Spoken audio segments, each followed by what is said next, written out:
पहली मर्तबा सैकड़ों पाकिस्तानी हिंदू अपने रिश्तेदारों की अस्थियों को भारत में मतबर्रक समझे जाने वाले दरियाई गंगा में खुद सपुर्द उसके कर सकेंगे, सपुर्द आब कर सकेंगे, यानी पानी में बहा सकेंगे। ये वजीर आजम नरेंद्र मोदी की तरमीम शुदा स्पॉन्सरशिप पॉलिसी से मुमकिन हो सका है। जब वाजपेयी लाहौर आया और उसके बाद वो मीनारे पाकिस्तान पे भी गया और उसने पाकिस्तान की क्रिएशन को अफर्म किया, तो उसके 2 महीने के बाद आपने कारगिल कर दिया। मोदी बीजेपी का लीडर, वो लाहौर आया, नवाज शरीफ से मिला और उसके 1 हफ्ते के बाद आपने पठानकोट कर दिया। तो बात यह है कि आप कैसे कह सकते हैं कि वो इंटरेस्टेड नहीं है। उन्होंने तो अपना कैरियर दांव पे लगाया और वो पाकिस्तान आए और उसका जवाब आपने ये दिया कि आपने वहां पे दहशतगर्दी करवा दी। इस तरीके से हालात खराब हैं कि आपके पड़ोसी ममालिक में उनके जो टेलीविजन शोज हैं वहां पे दिखाया जा रहा है कि लोग गुब्बारों में गैस भर रहे हैं, आपके पास सिलेंडर नहीं मौजूद है। आपके हालात ये हैं। अगर आपने इस मुल्क को बचाना है तो मार्शल लॉ लगा लें। ये मैं आपको on air on national television ये बात कह रहा हूँ बरमला। इंडिया के पीएम मोदी की तरफ से स्पॉन्सरशिप पॉलिसी में अमेंडमेंट के नतीजे में अब ये हुआ है कि पाकिस्तान के हिंदू अपनी अस्थियां इंडिया ले जा सकेंगे और वहां पर जाकर गंगा में बहा सकेंगे। हेलो फ्रेंड्स, जय हिंद। हिंदुस्तान स्पेशल में आपका स्वागत है। दोस्तों, पहली बार पाकिस्तान के हिंदू समुदाय के लोग अपने मृत परिजनों की अस्थियों को पवित्र गंगा नदी में विसर्जित करेंगे। ऐसा इसलिए संभव हो सका है क्योंकि भारत के प्रधानमंत्री नरेंद्र मोदी की ओर से स्पॉन्सरशिप पॉलिसी में संशोधन किया जा रहा है। इसके बाद 426 पाकिस्तानी हिंदुओं की अस्थियां हरिद्वार में गंगा नदी में विसर्जित की जा सकेंगी। भारत के इस कदम की काफी सराहना हो रही है। रिपोर्ट्स के अनुसार सरकार ने यह संकेत दिए हैं कि मृत हिंदू के परिवार के सदस्यों को उनकी अस्थियां विसर्जित करने के लिए भारत का 10 दिनों का वीजा दिया जाएगा। भारत की इस पहल की पाकिस्तानी मीडिया खूब सराहना कर रहा है। ऐसा इसलिए है क्योंकि हाल ही में भारत पाकिस्तान के संबंध ठीक नहीं रहे। दूसरी तरफ पाकिस्तानी मीडिया चर्चा कर रहा है कि भारत ने हमेशा दोस्ती की पहल की, लेकिन पाकिस्तान ने भारत की पीठ में हमेशा खंजरी घोंपा। तो चलिए दोस्तों, आज की वीडियो की तरफ चलते हैं। Thank you so much. तो खबर यह है कि पहली मर्तबा, अच्छा ये शाया हुई है, पब्लिश हुई है DW में, और भी जगह पर होगी, मुझे जहां पर मिली, जहां पर नजर आई वो DW उर्दू है। हो सकता है DW हिंदी और इंग्लिश में भी हो, लेकिन मेरे सामने इस वक्त ये ओपन है, जिसमें ये कहा गया है कि पहली मर्तबा सैकड़ों पाकिस्तानी हिंदू अपने रिश्तेदारों की अस्थियों को भारत में मतबर्रक समझे जाने वाले दरियाई गंगा में खुद सपुर्द उसके कर सकेंगे, सपुर्द आब कर सकेंगे, यानी पानी में बहा सकेंगे। ये वजीर आजम नरेंद्र मोदी की तरमीम शुदा स्पॉन्सरशिप पॉलिसी से मुमकिन हो सका है। तो ये जो एक कदम उठाया गया है कि पाकिस्तान में रहने वाले जितने भी हिंदू हैं उनकी, क्योंकि ये ख्वाहिश होती है, उनके ये रिचुअल्स हैं, उनका ये है एक तरीक़ाकार, तो उनको ये इजाज़त दी गई है कि वो अपनी अस्थियां ले जाकर भारत जा सकते हैं और वहाँ पर गंगा में बहा सकते हैं। कहा गया कि ये पहला मौका होगा जब पाकिस्तान के हिंदू अपने रिश्तेदारों की अस्थियां जो हैं भारत के हिंदू मजहबी शहर हरिद्वार में दरियाई गंगा में खुद सपुर्दे आप कर सके। मैं आपको बता देती हूँ स्पॉन्सरशिप पॉलिसी क्या है।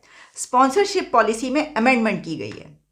इंडिया के पीएम मोदी की तरफ से स्पॉन्सरशिप पॉलिसी में अमेंडमेंट के नतीजे में अब ये हुआ है कि पाकिस्तान के हिंदू अपनी अस्थियां इंडिया ले जा सकेंगे और वहां पर जाकर गंगा में बहा सकेंगे। ये है इसका क्रक्स। अब पाकिस्तानी हिंदुओं के लिए मोदी हुकूमत ने स्पॉन्सर पॉलिसी में अमेंडमेंट की है, और वो अमेंडमेंट ये है कि अब यहाँ पर अगर कोई इस दुनिया से चला जाता है तो उसका कोई भी रिश्तेदार 10 दिन के वीज़ा पर इंडिया जा सकेगा। इसकी बड़ी तारीफ़ की जा रही है, और उस तारीफ़ का मकसद ये है, या वो इस वजह से की जा रही है कि एक ऐसे वक्त में कि जब इंडिया और पाकिस्तान के बीच जो टाइज़ हैं वो बहुत टेंस हैं और बहुत ताल्लुकात ख़राब हैं, तो ऐसे वक्त में कोई ऐसा कदम उठाना कि जिसका ताल्लुक पाकिस्तान से हो, यानी इंडिया और पाकिस्तान के बीच यहाँ पर भी अगर कोई ऐसा स्टेप लिया जाएगा जिसका डायरेक्ट ताल्लुक और असर जो है वो इंडिया पर पड़ेगा, तो उस पर भी बात होगी, हम उस पर भी बात करेंगे और बात की जाएगी, देखो ये बड़ा अच्छा या बड़ा बुरा कदम उठाया गया।